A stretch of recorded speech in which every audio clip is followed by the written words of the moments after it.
Hello mga mamshis, hello at welcome back sa akin channel. So this time, ang pag-uusapin natin naman is yung napapanahon or yung mga situation na nangyayari ngayon sa bansa natin, which is yung very alarming na COVID-19.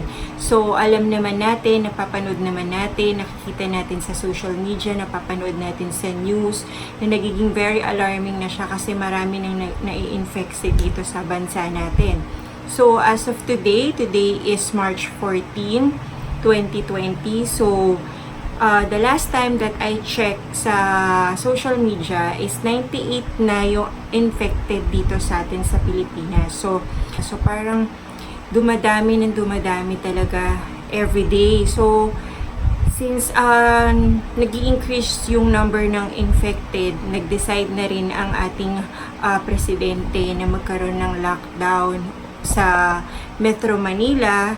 So today is March 14. So tomorrow mag-i-start yung pinatupad ni President Duterte na lockdown as early as 12 midnight. Magsisimula siya of March 15. So ito is para maiwasan natin ang pagkalat pa ng virus. So iiwasan na or ipapatupad na yung paglabas-pasok ng Manila. Alam ko na magiging scary a bit and confusing para sa mga empleyado na nagtatrabaho sa Manila pero outside Manila yung bahay nila, kagaya ko. So for me, natatakot din ako sa situation kasi hindi mo alam hindi mo kasi nakikita or hindi mo alam kung sino yung mga taong infected aside dun sa symptoms na nakikita, pero yung mga symptoms na yun is severe na or malala na sila nung naglalabasan. So nakakatakot bumiyahe, nakakatakot lumabas ng bahay, magpunta sa mga matataong lugar kasi nga dito natin possible na makuha yung mga viruses na yon. So ngayon magbibigay lang naman ako ng reminder and konting advice on how we will prevent na ma-infect tayo nung COVID-19. So siguro naman social medias and news is hindi naman nagkulang to remind us kung paano natin maiiwasan to. So nag-take lang ako ng important list na po pwede nating gawin para maiwasan or hindi tayo basta-basta matatamaan ng mga viruses na to. So number one is sunlight. So napaka-importante na ngayon ng sunlight para sa atin. Kung noon is iniiwasan natin yung init ng araw, this time kailangan natin siya. Ako pagka nasa van ako before, iwas ako umupo doon sa side na kung nasan yung araw. But this time ngayon, parang sabi ko, uupo na ako doon as in talagang i-expose ko yung sarili ko sa araw kasi napaka-importante ng sunlight sa atin. Ito is protection or number one source of vitamin D. So, importante yan. So, pwede kong gawin ito sa bahay nyo every morning, 30 minutes. Mag-start ka magpa-araw between 6 to 8 a.m. Paaraw ka, mag-expose mo, mag-sunbathing ka for 6 to 8 a.m. na as in walang sunblock sa face, walang sunblock lotion sa katawan para mas pumasok talaga mabuti yung init ng araw, which is yung vitamin D na pwede niyang ibigay sa katawan natin. So, aside from that, pwede mo rin namang i-double yung dosage ng vitamin D, which is yun nga, pwede ka nang mag-take ng supplement na vitamin D, which is marami namang nabibili ngayon sa drugstore ng vitamin D. Pwede rin yun na maging isa pang source ng vitamin D natin. Pero ako, as myself, mas gusto ko na nagpapaaraw na this time. Yun nga lang yung araw na 6 to 8 a.m. lang ng umaga kasi from 9 onwards medyo masakit na siya sa balat. Sa hapon, pwede pa rin kayong magpaaraw since walang pasok yung mga bata. Pwede nyo silang paglaruin sa labas between 4:30 in the afternoon onwards hanggang bago magdilim, pwede yun. Hindi pa ganun kasakit yung araw nun. So, pwede pa yung mga bata na mapaarawan sila habang naglalaro sila. Next, so since nagpapaaraw ka na rin naman na, bakit hindi ka pa mag-exercise? At least 30 minutes lang naman per day ang exercise na pwede mong gawin sa inyong bahay. Hindi mo naman kailangan lumabas para mag-exercise or magpapawis. Kahit naman sa loob ng bahay mo, pwede mong gawin yun as simple stretching, manood ka ng video, mga videos na pwede kang pagpawisan, aerobics, zumba, or mag-jogging ka sa area ninyo kasi open air naman yan. So, habang naaarawan ka, mag-jogging ka, yun lang. Yun yung mga pwede mong gawin. At least 30 minutes lang para lang mapagpawisan ka, para malabas mo lahat ng toxins sa katawan mo na lumalabas sa pawis. Yun yung pinaka-importante. Of course, yung third, alam naman na natin na we have to eat a very nutritious or healthy food. So, paano natin ma-achieve yun? Siyempre, alam na natin, vegetable and fruits. Yun lang naman yung normally na pwede nating kainin. Hindi naman natin kailangang bumili ng mga mamahali na nutritious food, diba? Ito lang ang nakakapagtaka dito sa atin sa Pilipinas. Bakit mas mahal ang mga organic food kaysa sa mga nutritious food kaysa dun sa mga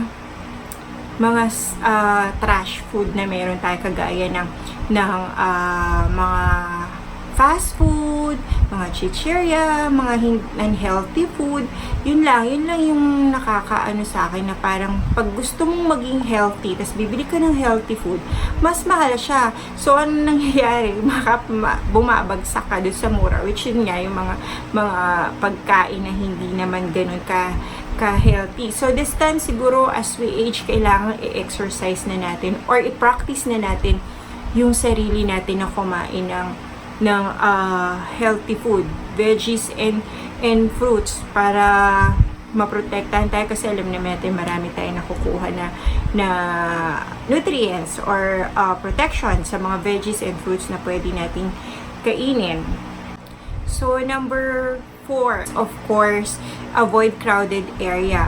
So, ngayon, since yung mga kids is walang pasok, suspended yung classes nila for a month. So, ito na rin siguro yung best time para magkaroon tayo ng memories and additional memories with our family member. Mag-spend tayo ng time sa kanila. Iwasan natin ang mall. Iwasan na natin lumabas. Iwasan natin mamasyal. Iwasan natin magkagagala. Kung meron naman tayo mga activity na pwedeng gawin sa loob ng bahay natin, doon na lang tayo sa bahay natin. Kasi isa yun sa maging protection para sa kumakalat na virus ngayon. So, maraming pwedeng gawin sa bahay, 'di ba? Mag-cooking kayo, manood kayo ng movies, may Netflix naman, 'di ba? Kung wala naman kayong mga ganitong klaseng Netflix or internet, marami naman sa local TV channels natin na nagpapalabas ng mga movies ngayon. So, isa pa, since avoid crowded area, yung Sunday Mass, in-announce na rin naman yan sa news na magkakaroon na ng Mass sa TV. So, pwede na tayong umattend ng Mass kahit sa TV na lang. Pwede natin isama yung family natin. Manood tayo ng sabay-sabay para sa Mass na hindi na natin kailangang lumabas ng bahay natin.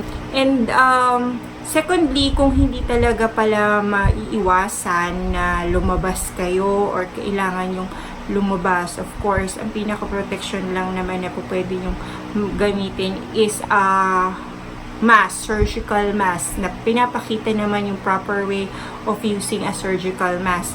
So, mag-mask tayo. Ako, personally, nagmamask ako pag nasa loob ako ng van, pauwi at papasok ng opisina. So, even before the COVID-19, nagmamask na talaga ako kasi one time, meron sa UV van na bumahing or may sipon, may ubo. That was the time during yung cold weather days eh. So parang napansin ko, ako rin, bigla akong nagkaubo, bigla rin ako nagkasipon. So, feeling ko dun din ako talaga nahawa sa loob ng van. So, after that, practice ko na magmamasa ko papunta at pauwi pag nasa van ako. And number 5, ang pinaka-importante sa lahat, practice yourself of washing your hands. 'Di ba? Yun yung pinaka-importante. Wash your hands regularly, 'di ba? So, bago kumain, pagkatapos kumain, ako as I practice myself, pagkadating ko sa opisina, galing sa biyahe, diretso ako sa CR namin sa office, nagwa-wash ako ng hands talaga. And then, after ko mag-wash, nag-alcohol ako. And since nagbabaon ako ng breakfast, dun pa lang ako kakain. And then, right after ko rin kumain, naghuhugas din ulit ako. Tapos, nag-alcohol ulit ako. And then, syempre, nililinis ko rin yung tables ko and areas ko ng alcohol para matay kung ano man yung mga nagstay doon. And isa pa pala, kung may chance din kayo, punasan din ninyo yung mga cellphone nyo ng alcohol para ma-disinfect din sila. Kasi ito rin yung mga common na bagay na madalas natin na hinahawakan na possible din na pwedeng magkaroon ng or mag-stay yung mga virus na meron dyan sa cellphone, sa computer, sa laptop. Punasan mo lang naman para lang mawala yung mga kung ano-ano man na nandyan. So, yun yung 5 tips ko na pwedeng i-share sa inyo para matulungan natin yung sarili natin para maprotektahan yung katawan natin sa COVID-19. So, ulitin ko lang, number 1 is sunlight. Paaraw tayo kahit 30 minutes lang per day from 6 a.m. to 8 a.m. Secondly is exercise of at least 30 minutes per day. Papawis tayo para lumabas lahat ng toxins sa katawan natin. Eat healthy foods, veggies and fruits. And number 5, avoid crowded area. And number 4, that's number 4. Then number 5, wash your hands regularly. At ito rin, hindi ko rin pala siya naisama dito. So ito yung pang 6 natin. Number 6 is mag-vitamins tayo. Lahat ng vitamins na pwede nating inumin na supplement para sa atin. Pero ang pinaka number 1 is yung vitamin C. So, importante yun. Ang pinaka goal kasi natin dito para maiwasan siya is pataasin yung immune system natin. So, kailangan malakas tayo, malakas ang resistensya natin, matibay ang immune system natin para malabanan ang COVID-19. Yun. So, that's it mga momshies. Maraming salamat sa pagsama nyo sa akin, sa pakikinig, sa simple tips na pwede kong i-share sa inyo para maiwasan natin ang COVID-19. And bago ko i-close tong video na to, gusto ko rin pakiusapan na ang lahat na let us all pray for our safety, diba? Yun din yung number 1 natin na number one arm natin para maiwasan ang lahat na ito. Pero sana magsama-sama tayo na ipagdasal natin na matapos na lahat ng mga nangyayari ito sa ating bansa or sa buong mundo. And that's it mga momshies. Maraming salamat sa panonood sa akin and see you again to my next video. Bye!